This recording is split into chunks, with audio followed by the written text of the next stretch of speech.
বিরামহীন যাত্রার অপেক্ষা। ঢাকা এলিভেটেড এক্সপ্রেসওয়েতে যুক্ত হচ্ছে আশুলিয়া উড়ালপথ। ধৌর পর্যন্ত গার্ডার বসছে এ মাসেই। আগামী বছরের শুরুতেই যান চলাচল। নিয়মের তোয়াক্কা না করে গড়ে উঠছে একের পর এক ভবন। গাজীপুরে নিরাপত্তা বেষ্টনী না থাকায় ঘটছে প্রাণহানিও। অভিযোগেও মিলছে না সমাধান। জনবল সংকটের দোহাই। প্রান্তিক জনপদের ঘরে ঘরে ক্ষুদ্র ঋণের চাপ। সর্বশান্ত বহু পরিবার বেছে নিচ্ছেন আত্মহননের পথও। প্রশাসন গুরুত্বের সঙ্গে দেখলেও মিলছে না সমাধান।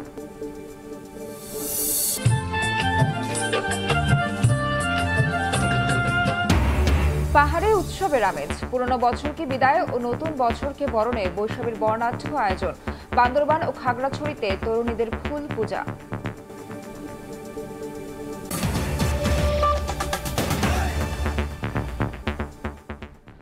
সকালের সময়ের সঙ্গে আছি আমি নাবিলা সোহার। এ মাসে সুপার স্ট্রাকচার বসছে আশুলিয়া এক্সপ্রেসওয়েতে। আশুলিয়া ধৌর উড়ালপথে বসতে যাচ্ছে গার্ডার।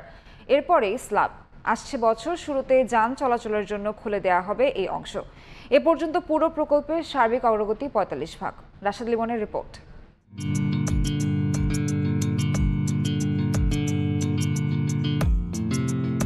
ধীরে ধীরে উঁকি দিচ্ছে এক নতুন পথ। বিমানবন্দর থেকে বাইপাইল পর্যন্ত এক একটি পিলার জানান দিচ্ছে সেই নতুন গতির কথা। ৫,০০০ পাইলের মধ্যে বসে গেছে ৩,৫০০ পাইল। মাথা তুলেছে ৫ শতাধিক পিয়ার, আর পিয়ার ক্যাপ বসেছে প্রায় ১০০। সুপার স্ট্রাকচারের একটা অংশ গার্ডার, এবং গার্ডারের উপরে শুধু স্ল্যাব হবে। গার্ডারটা হয়ে গেলে আমরা তখন স্ল্যাব করব। স্ল্যাব হওয়া মানেই হচ্ছে আমাদের রাস্তা শুরু হয়ে যাওয়া আর কি। এই প্রকল্পের রুট প্ল্যানেই আছে আশুলিয়া থেকে ধেউর বর্তমানের মূল সড়ক আর থাকছে না। ড্যাপের পরিকল্পনা মেনে উন্মুক্ত করা হবে মূল জলাধার, আর এপাশ ওপাশ যাতায়াতে করা হবে নতুন উড়াল সড়ক। সেই অংশটুকু হবে টোল ফ্রি। এই পথটুকু প্রস্তুত হলেই ধরা হবে এ অংশে মূল এক্সপ্রেসওয়ের কাজ। তাই বাকি সব জায়গা থেকে এই প্রান্তে কাজ এগিয়েছে সব থেকে বেশি। কর্তৃপক্ষ বলছে এ মাসেই মূল কাজ অর্থাৎ গার্ডার বসবে এই পথে। এই অংশ আগামী বছরের শুরুতে খুলে দেওয়ার পরিকল্পনা তাদের। প্রথমে আশুলিয়া ধৌর এলাকায় আমরা গার্ডারটা উত্তোলন করব। আশুলিয়ার থেকে ধৌর যে সাব কন্ট্রাক্টর আছে তারা এই মাসের মধ্যেই গার্ডার উত্তোলন করবে টু লেন ব্রিজের উপরে। যেটা টু লেন ব্রিজ আছে আমাদের প্রায় ৩.৫ কিলোমিটার এই দুইটা ব্রিজের উপরে আমরা, যেহেতু আমাদের ব্রিজ দুইটা আগে রেডি করতে হবে, না হলে আমরা মাঝখানে যে আমাদের এই মূল এলিভেটেড এক্সপ্রেসওয়ে হবে সেটা শুরু করার জন্য আমরা এই দুটো আগে শেষ করবো আর কি। আশুলিয়া এক্সপ্রেসওয়ে বিমানবন্দরে এসে এলিভেটেড এক্সপ্রেসওয়ের সঙ্গে যুক্ত হয়ে তৈরি করবে ৪৪ কিলোমিটারের বিরামহীন এক উড়াল যাত্রার পথ। অধিকাংশ ক্ষেত্রেই পাইলিংয়ের কাজ শেষ, তাই তো কাজের গতি নিয়ে খুব একটা দুশ্চিন্তায় নেই কর্তৃপক্ষ। বলছেন এরপরে শুধু এই পাইল ধরে এক একটি পিলারে উঠে যাবে গার্ডার, তারপর বসানো হবে স্ল্যাব। তাই নির্ধারিত সময়ে এই প্রকল্পের কাজ শেষ হতে কোনো সংশয় দেখছেন না আশুলিয়া এলিভেটেড এক্সপ্রেসওয়ে কর্তৃপক্ষ। রাশেদ লিমন, সময় সংবাদ, ঢাকা। গাজীপুরে একের পর এক গড়ে উঠছে বহুতল ভবন। চারপাশে নিরাপত্তা প্রাচীর নিশ্চিত না করেই ভবন নির্মাণ করায় ঘটছে প্রাণহানিও। বাসিন্দাদের অভিযোগ, বারবার অভিযোগ করেও মিলছে না কোনো সমাধান। যদিও গাজীপুর উন্নয়ন কর্তৃপক্ষের দাবি, জনবল সংকটের মধ্যেও নকশা বহির্ভূত সহ অনিয়মের বিরুদ্ধে অভিযান চলমান। রাজিবুল হাসানের রিপোর্ট, ছবি তুলেছেন জুনায়েদ রুবেল। গাজীপুরের উত্তর ছায়াবিথি সম্প্রতি ৯ তলা নির্মাণাধীন ভবনের দেয়াল ধসে লন্ডভন্ড, নিচের টিনশেড ঘর। দেয়ালে চাপা পড়ে মারা যান ঘুমন্ত সিদ্দিকুর রহমান। তবে এখনও মাথায় ও শরীরে জখম নিয়ে বেঁচে আছেন বাবাহারা অসহায় শিশু আব্দুর রহমান। নিরাপত্তা বেষ্টনী ছাড়া ডেভেলপার কোম্পানির খামখেয়ালিপনায় এমন দুর্দশা পরিবারের। সব ইটগুলো একদম বুকের এই উপর থেকে পায়ের পর্যন্ত সব ইটগুলো পড়ছে। আর আমার হাজবেন্ডের একদম সেন্সলেসের মতোই, শুধু মাথাটা ওর কোনো রকম কাজ করতেছিল, পুরো ফুল বডি ডেডের মতো। নিয়ম নীতির কোনো তোয়াক্কা না করেই শিল্প অধ্যুষিত গাজীপুর শহরে গড়ে উঠছে একের পর এক বহুতল ভবন। ইমারত নির্মাণ বিধিমালায় ভবন নির্মাণের সময় নির্মাণ কর্মীদের নিরাপত্তা নিশ্চিত এবং চারপাশে দুর্ঘটনা রোধে পর্যাপ্ত নিরাপত্তার ব্যবস্থা রাখার নিয়ম থাকলেও এই নগরীর অধিকাংশ স্থানে তা মানা হচ্ছে না। আশেপাশে বাড়ির ঘর আছে, তারাও বলছে, অভিযোগ দিছে, তারা কোনো তোয়াক্কা করে না। ওনারা জেনে বুঝে এই ধরনের একটা মৃত্যু ফাঁদ শহরের মধ্যে দাঁড় করিয়ে রেখেছেন, যাতে করে আশেপাশের মানুষজন ক্ষতিগ্রস্ত হতে পারে। ভবন ধসে নিহতের প্রসঙ্গে মেট্রোপলিটন পুলিশ বলছে, নিহতের পরিবার মামলা না করলেও জনস্বার্থে পুলিশ বাদী হয়ে মামলা করবে। প্রত্যেকটা নির্মাণাধীন বিল্ডিংয়ের কিছু নিরাপত্তামূলক ব্যবস্থা থাকে, সেই ব্যবস্থা মেনে অবশ্যই নির্মাণ কাজ করা উচিত। এখন সেটা আসলে সেখানে করা ছিল কি না এটা একটু তদন্ত করে দেখতে হবে। এদিকে জনবল সংকটের মধ্যেও নকশা বহির্ভূত ও নির্মাণ বিধিমালা ভঙ্গকারীদের বিরুদ্ধে ব্যবস্থার কথা জানিয়েছেন গাজীপুর উন্নয়ন কর্তৃপক্ষের চেয়ারম্যান। জমিটা ব্যবহার করার জন্য কোনো ভূমি ব্যবহারের ছাড়পত্র গ্রহণ করা হয়েছে কিনা সন্তোষজনক উত্তর পাচ্ছি না। ইতিমধ্যে অনেক জায়গায় আমরা অভিযান চালিয়েছি, চেষ্টা চালিয়ে যাচ্ছি যাতে এই নগরীটাকে একটি পরিকল্পিত নগরী হিসাবে গঠন করা যায়। রাজধানীর পার্শ্ববর্তী এই নগরকে আধুনিক ও পরিকল্পিত হিসেবে গড়ে তুলতে 2022 সালে যাত্রা শুরু করে গাজীপুর উন্নয়ন কর্তৃপক্ষ। এরপরও অপরিকল্পিতভাবে গড়ে উঠছে এ শহর। সময় সংবাদ, গাজীপুর। মুন্সিগঞ্জে ক্ষুদ্র ঋণ গ্রহণ করে বহু পরিবার সর্বশান্ত। প্রান্তিক জনপদের ঘরে ঘরে এখন ক্ষুদ্র ঋণের চাপ। সিরাজদি খানে কিস্তির চাপ নিতে না পেরে 2 সন্তানকে হত্যার পর এক গৃহবধূ আত্মহননের পথ বেছে নেন। এরপরও ঋণের দাপট কমছে না। নাসিরুদ্দিন উজ্জ্বলের রিপোর্ট, ছবি তুলেছেন আবু সাইদ। মুন্সিগঞ্জের সিরাজদি খানের ফুলকচি গ্রামের গৃহবধূ হাসনা হানা 4 বছর আগে ঋণ নিয়ে স্বাবলম্বিত দূরের কথা, কিস্তি পরিশোধ করতে গিয়ে সেই ব্যবসা লাটে উঠেছে। আর এই কিস্তি টানতে গিয়ে একে একে পিদিম, আরএফ, গাক ও ব্র্যাক থেকে ঋণ নিয়েছেন। এখন তার মাথায় ঋণের বোঝা 4 লাখ টাকার। 3টা আম করে মামলা দানের লেগে হুমকি দিতেছে। আমি অসুস্থ, আমার বাচ্চারা অসুস্থ, মনে করেন চাপ সৃষ্টি করতেছে। ভুক্তভোগী আর স্থানীয়রা বলছেন, একবার এই ঋণের জালে জড়ালে মুক্তি পাওয়া দুষ্কর। তাই অনেকেরই দিশেহারা অবস্থা।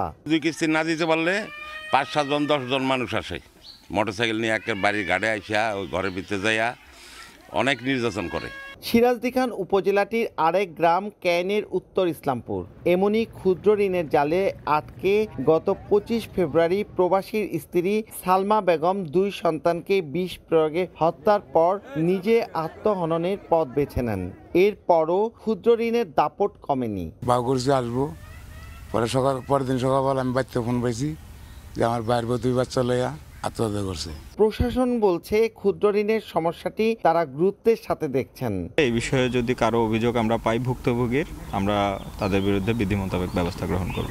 পরিসংখ্যান বলছে, দেশে 2023-24 অর্থ বছরে ক্ষুদ্র ঋণ প্রতিষ্ঠানগুলো 2,49,000 কোটি টাকার ঋণ বিতরণ করেছে। নাসিরুদ্দিন উজ্জ্বল, সময় সংবাদ, মুন্সিগঞ্জ। বিশ্ব ব্যাংকের চেয়ে বাড়িয়ে বাংলাদেশের জিডিপি প্রবৃদ্ধির পূর্বাভাস দিল এশীয় উন্নয়ন ব্যাংক। এডিবি বলছে, চলতি অর্থ বছরে জিডিপি প্রবৃদ্ধি হবে 6.1%, যেখানে বিশ্ব ব্যাংকের পূর্বাভাস ছিল 5.6%। তৈরি পোশাক খাতের উপর ভর করে এমন অর্থনৈতিক সাফল্য আসবে বলে মনে করছে এডিবি। বিশ্ব ব্যাংকের মতো এডিবির হিসাবেও 7% জিডিপি প্রবৃদ্ধি নিয়ে দক্ষিণ এশিয়ার শীর্ষে থাকবে ভারত। গেল 2 এপ্রিল এক প্রতিবেদনে 2023-24 অর্থ বছরের জন্য বাংলাদেশের জিডিপি প্রবৃদ্ধি 5.6% পূর্বাভাস দেয় বিশ্ব ব্যাংক। আগামী অর্থ বছরেও প্রবৃদ্ধির হার থাকবে 6%-এর নিচে। বিশ্ব ব্যাংকের ওই পূর্বাভাসের 9 দিন পর এবার বাংলাদেশের অর্থনৈতিক অবস্থা নিয়ে নিজেদের পর্যবেক্ষণ তুলে ধরল এশীয় উন্নয়ন ব্যাংক। বিশ্ব ব্যাংক প্রবৃদ্ধির প্রাক্কাল 6-এর নিচে রাখলেও এডিবি বলছে, চলতি অর্থ বছরে বাংলাদেশের জিডিপি প্রবৃদ্ধি হবে 6.1%, আর আগামী অর্থ বছরে তা দাঁড়াবে 6.6%। বিশ্ববাজারে চাহিদা কম থাকলেও তৈরি পোশাক রফতানিতে প্রবৃদ্ধি অব্যাহত থাকবে। 2024 সালের প্রথম 7 মাসে রফতানি প্রবৃদ্ধি হয়েছে 2.5%। চলতি অর্থ বছরে 7 মাসের সার্বিক মূল্যস্ফীতি 9%-এর উপরে থাকলেও বছরের শেষে তা নেমে আসবে 8.4%। 2024-25 অর্থ বছরে তা আরও কমে নামবে 7%। জিডিপির অনুপাতে সরকারের ঋণের হার 39.8% থেকে বেড়ে দাঁড়াতে পারে 41.4%। প্রতিবেদনে বলা হয়েছে, অভ্যন্তরীণ চাহিদা থাকে দক্ষিণ এশিয়া হবে সবচেয়ে দ্রুত বর্ধনশীল অঞ্চল, যার মধ্যে সর্বোচ্চ 7% প্রবৃদ্ধি নিয়ে এগিয়ে থাকবে ভারত। বাংলাদেশ দ্বিতীয়, 5.4% প্রবৃদ্ধি নিয়ে 3-এ মালদ্বীপ, 4-এ ভুটান, 5-এ থাকবে নেপাল। আর 1.9% প্রবৃদ্ধি নিয়ে যৌথভাবে 6 থাকবে পাকিস্তান ও শ্রীলঙ্কা। তবে 2024-25 অর্থ বছরে ভারত শীর্ষে থাকলেও 7% জিডিপি প্রবৃদ্ধি নিয়ে বাংলাদেশকে টপকে যেতে পারে ভুটান। সার্বিকভাবে চলতি অর্থ বছরে দক্ষিণ এশিয়ায় গড় অর্থনৈতিক প্রবৃদ্ধি হবে 6.3% এবং 2025 সালে তা দাঁড়াবে 6.6%। ইয়ানুর শিফাত, সময় সংবাদ।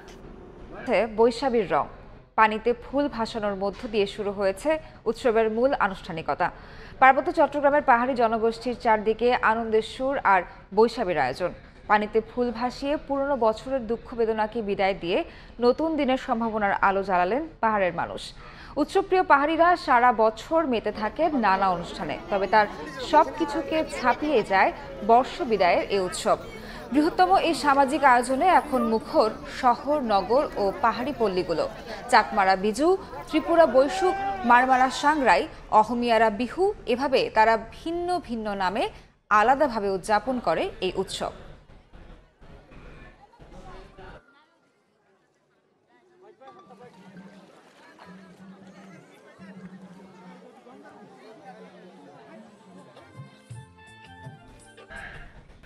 মানিকগঞ্জের পদ্মা, যমুনা সহ অভ্যন্তরীণ নদীগুলো থেকে চলছে বালু উত্তোলনের মহোৎসব। এতে ভাঙছে নদীর পাড়, শব্দে অতিষ্ঠ স্থানীয়রা। প্রশাসনকে জানিয়েও ফায়দা না হওয়ার অভিযোগ তাদের। রমজান আলীর ক্যামেরায় মোহাম্মদ ইউসুফ আলীর রিপোর্ট।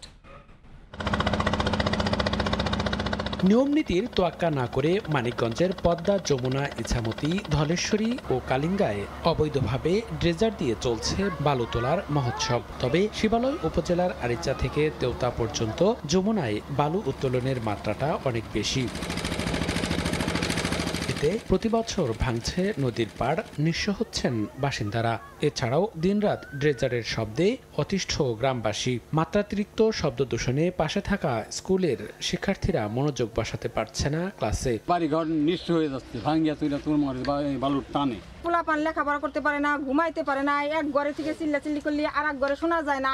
যারা যারা তার কাছে বলছি কিছু এখানে তারা তেম্বা উঠিয়ে নিয়ে গেছে। আমরা কিছু বলতে গেলে আমাদের বাড়ি এসে হামতাম করে, ভাঙচুর করে, আমরা বলতে পারি না। পড়াশোনার ক্ষতি আমরা পড়তে পারি না ভালো মতো।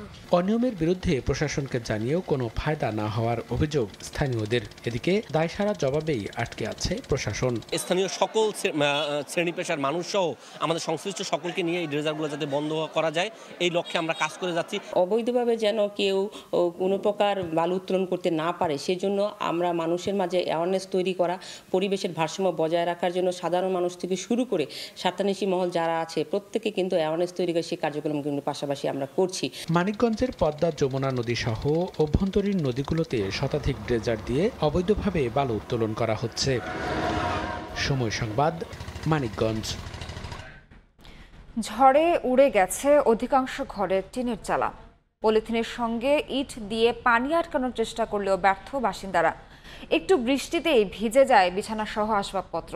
এমন নাজেহাল অবস্থা মাদারীপুরের কালকিনির সরকারি গুচ্ছগ্রামে। অন্যত্র বাসস্থান না পেয়ে বাধ্য হয়ে জীবনের ঝুঁকি নিয়ে সেখানে বসবাস করছেন 240টি পরিবার।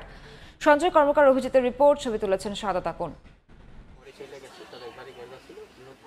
হাফেজ সর্দারের ছেলে মহসিন সর্দার মাদারীপুরের কালকিনির সস্তাল গ্রামের বাসিন্দা। নদীতে ঘরবাড়ি বিলীন হবার পর ঠাঁই হয় খাসেরহাটের সরকারি গুচ্ছ গ্রামে। কিন্তু 3 বছর আগে ঝড়ে উড়ে গেছে ঘরের চালা। পরে চালার উপরে পলিথিন আর ইট দিয়ে বৃষ্টির পানি আটকানোর চেষ্টা করলেও ভিজে যায় বিছানাসহ ঘরের আসবাবপত্র।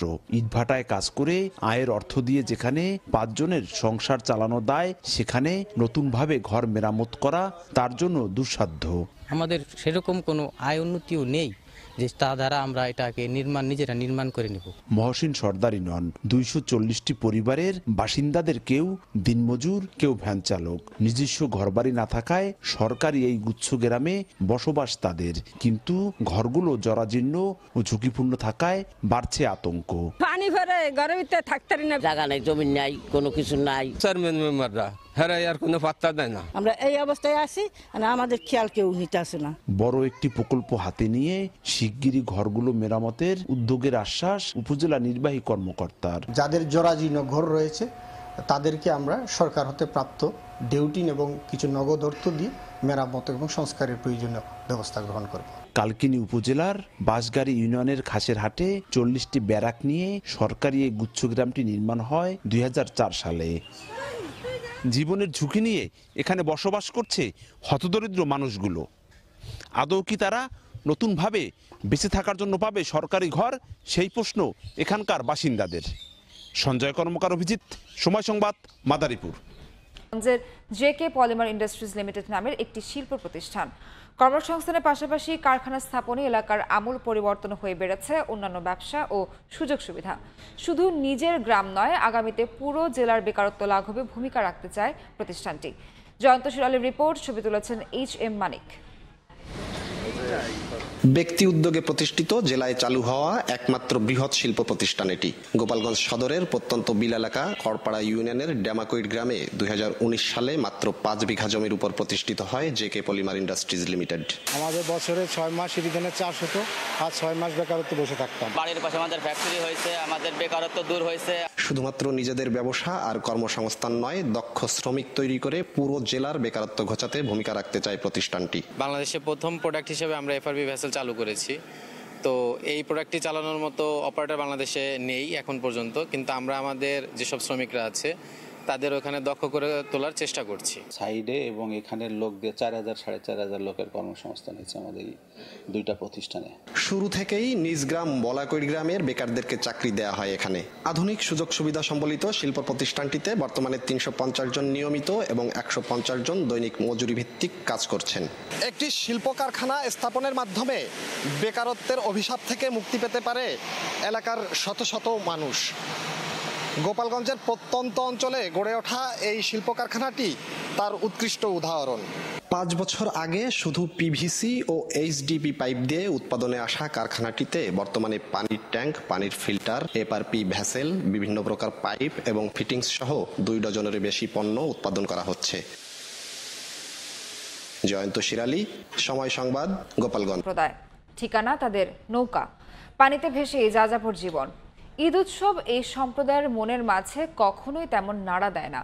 মুন্সিগঞ্জের বেদে বহর ঘুরে বিস্তারিত জানাচ্ছেন নাসিরউদ্দিন উজ্জ্বল, ছবি তুলেছেন আবু সাইদ। 60 বছরের হেলেনা বেগম বাড়ি বাড়ি চুরি বিক্রি করার আয় থেকে 6 সন্তানকে বিয়ে দিয়েছেন। সন্তানদের এখন ভিন্ন সংসার। ক্ষুদ্র ব্যবসা নিয়ে 4 সন্তান থাকেন স্থলে, আর 2 সন্তানের সংসার নৌকায়। স্বামী হুমায়ুন মিয়ার মৃত্যুর পর 7 বছর ধরে একা নৌকা নিয়েই লড়াই এই বৃদ্ধার। তার নৌকার সংসারে কখনই উৎসব হয়ে আসেনি ঈদ। স্বামী না 7 বছর আমার বয়স্ক ভাতাকে দেয়নি, কুচেন মেম্বার দেয় না। এখন আর বিক্রি করি না, এখন মাইয়া খাওয়া, মাইয়া খাইতেছে মাইয়া। ঠিকানা তাদের নৌকা, পানিতে ভেসেই যাযাবর জীবন। মুন্সিগঞ্জের সিরাজদি খান উপজেলার তালতলার ইসামতি বেদে বহরের ওজুফা, বছিরন নেসা ও আমেনা সহ অন্য পরিবারগুলোরও একই চিত্র। তারা জানান আয়ের উৎস ঈদ মেলা ও গ্রামীণ মেলা তেমন নেই। ফেরি করা চুরি, কসমেটিক্স, কোকারিজ সহ রকমারি পণ্য বিক্রি কম। হাট বাজারে সাপের খেলাও বিলুপ্ত প্রায়। দখল দূষণের কারণে খাল বিলে মাছের আকাল। তাই দিনযাপন এই জনগোষ্ঠীর জন্য এখন চ্যালেঞ্জ। ঈদ তাদের জীবনে শুধুই উৎসবের নাম। থাকতে হইব না নতুন কাপড়, থাকলে তো পড়ুন বাবা। এই যেমন ঈদ গেল, চান গেল, গরিবের দিকে তো কেউ খেয়ালই করলো না। হেরা তো পেলেন তো দেখতে পারে আমরা কি হসার মধ্যে আমরা আছি। পুরের লোকজনেরা পাইতেছে, কিন্তু আমরা নৌকায় থেকে বাস করতেছি 30 বছর, কোনো কিছুই বহন করতে পাইত। জেলা প্রশাসক জানালেন বেদে সম্প্রদায়কে মূল ধারায় সম্পৃক্ত করার কাজ চলছে। আমাদের সরকারের সকল নির্দেশনা মেনে আমরা তাদের সাথে সার্বক্ষণিক যোগাযোগ রাখছি। তাদেরকে সরকারের বিভিন্ন যে অনুদান, সাহায্য, সহযোগিতা এগুলো পৌঁছে দিচ্ছি এবং তাদেরকে বিভিন্ন পেশার সাথে সম্পৃক্ত করার আমরা চেষ্টা করছি। জেলায় প্রায় 745 জন বেদে ভাতা এবং 387 জনকে শিক্ষা উপবৃত্তি দেয় সরকার। এই ইসামতি নদী তীরে প্রায় 100 বেদে পরিবার বসবাস করছেন কয়েক যুগ ধরে। জেলা সমাজসেবা অধিদপ্তরের তথ্য মতে মুন্সিগঞ্জে বেদের সদস্য সংখ্যা প্রায় 10,000। মুন্সিগঞ্জের সিরাজদি খানের তালতলা থেকে নাসিরউদ্দিন উজ্জ্বল, সময় সংবাদ। হেলিকপ্টার সার্ভিস, তাও আবার মাত্র 7,000 টাকায়। সাড়া ফেলেছে দেশের অভ্যন্তরীণ যোগাযোগ ব্যবস্থায়। এতে প্রতিনিয়ত বাড়ছে যাত্রী সংখ্যা। সব শ্রেণীর মানুষের নাগালে রেখে সেবা সহজ করতে স্টেশন চার্জ কমানোর দাবি উদ্যোক্তাদের। এ খাতের উন্নয়নে নীতিগত সহায়তার পরামর্শ বিশেষজ্ঞদের। কাজল আব্দুল্লাহর রিপোর্ট। আকাশপথে যাতায়াত এমনিতেই আকর্ষণীয়, তার উপর হেলিকপ্টার যাত্রা। সম্প্রতি বিয়ে সহ বিভিন্ন অনুষ্ঠানে হেলিকপ্টার ব্যবহার করে অনেকেই হয়ে যাচ্ছেন ভাইরাল। আবার দীর্ঘদিন পর দেশে ফিরে ঢাকা থেকে পরিবার নিয়ে নিজ এলাকায় যাচ্ছেন অনেক প্রবাসী। শৌখিনে বাহনে করে পর্যটন স্পটও ঘুরছেন কেউ কেউ। ঈদের সময় যানজট এড়াতে ও স্বল্প সময়ে গন্তব্যে পৌঁছাতে সংখ্যা বাড়ছে হেলিকপ্টার যাত্রীর। এ সার্ভিসে ঢাকা থেকে অভ্যন্তরীণ বিভিন্ন রুটে যাওয়ার সুযোগ মিলছে মাত্র 5 থেকে 7,000 টাকায়, যা আকাশপথে যাতায়াতের নান্দনিক এক সংযোজন। প্রবাসীরা যারা আছে তাদের জন্য খুবই অত্যন্ত ভালো একটা সার্ভিস।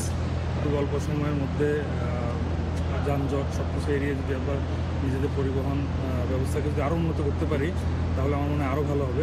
অনেক জার্নি হয়তো অনেক টাইম লাগতো, ফ্যামিলি বাচ্চারা আনন্দ পাইতেছে। বর্তমানে দেশে কপ্টার সেবা দিচ্ছে 13টি প্রতিষ্ঠান। এর মধ্যে কম ভাড়ায় এ সেবা দিচ্ছে 2-1টি প্রতিষ্ঠান। পর্যটন স্পট ছাড়াও দেশের সব প্রান্তেই তুলনামূলক কম ভাড়া হয় আশানুরূপ সাড়া মিলছে এ ব্যবস্থায়। তবে এয়ারপোর্টের বিভিন্ন সার্ভিসে অত্যাধিক চার্জ হেলিকপ্টার ভ্রমণে সমস্যা তৈরি করছে বলে জানান উদ্যোক্তারা। 5,000 টাকা একজন ব্যক্তি কুমিল্লা থেকে ঢাকা আসছে বা ঢাকা থেকে কুমিল্লা যাচ্ছে। আমাদের ট্রিপ অনেক বাড়ছে, মানুষের এখন হেলিকপ্টারে যাতায়াতের যে এটা বাড়ছে মানুষের, কারণ এখন মানুষ বুঝতে শুরু করেছে যে হেলিকপ্টার আসলে এটা নির্দিষ্ট কোনো অভিজাত শ্রেণীর জন্য ব্যাপারটা এমন না, এটা চাইলে আমরা লুঙ্গি পরা মানুষকে উঠাইছি। এই শিল্পের সম্প্রসারণ ও যাত্রী বান্ধব করে গড়ে তুলতে সরকারের নীতিগত সুবিধা প্রয়োজন বলছেন বিশেষজ্ঞরা। অনেক অপারেটর আছে তারা প্যাসেঞ্জার হেলিকপ্টার সার্ভিস চালানোর জন্য, বিকজ এটা অপারেশনের জন্য কিন্তু খুব বেশি জায়গা লাগে না, অল্প জায়গার মধ্যে এটা অপারেট করা যায়। আমাদের দেশে হেলিকপ্টার সার্ভিস কিন্তু অত্যন্ত গুরুত্বপূর্ণ একটা সার্ভিস হয়ে উঠতে পারে যদি এখানে যথাযথ পলিসি সাপোর্ট দেওয়া যায়। বর্তমানে হেলিকপ্টার স্টেশন শাহজালাল বিমানবন্দরের অভ্যন্তরে হওয়ায় নিরাপত্তা ইস্যুতে মাঝে মধ্যেই বিড়ম্বনায় পড়তে হয় যাত্রীদের। যাতায়াত সহজ করতে দ্রুত হেলিকপ্টার স্টেশন এয়ারপোর্টের বাইরে নির্মাণের দাবি খাত সংশ্লিষ্টদের। কাজল আব্দুল্লাহ, সময় সংবাদ, ঢাকা। ইরানের ইসরায়েলি হামলার প্রতিশোধ নেয়ার হুমকির মধ্যে তেল আবিবের পাশে থাকার প্রতিশ্রুতি দিয়েছেন যুক্তরাষ্ট্রের প্রেসিডেন্ট জো বাইডেন। তিনি বলেন, বিরামহীন যাত্রার অপেক্ষা। ঢাকা এলিভেটেড এক্সপ্রেসওয়েতে যুক্ত হচ্ছে আশুলিয়া উড়ালপথ। ধৌর পর্যন্ত গার্ডার বসছে এ মাসেই, আগামী বছরের শুরুতেই যান চলাচল।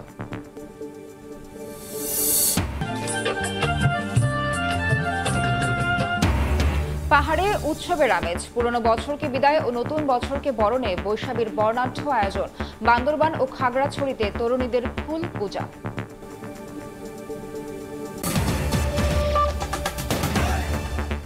এ ছিল সকালের সময়। আন্তর্জাতিক সময়ের সঙ্গে থাকবেন কনক আজাদ। ধন্যবাদ সোহার।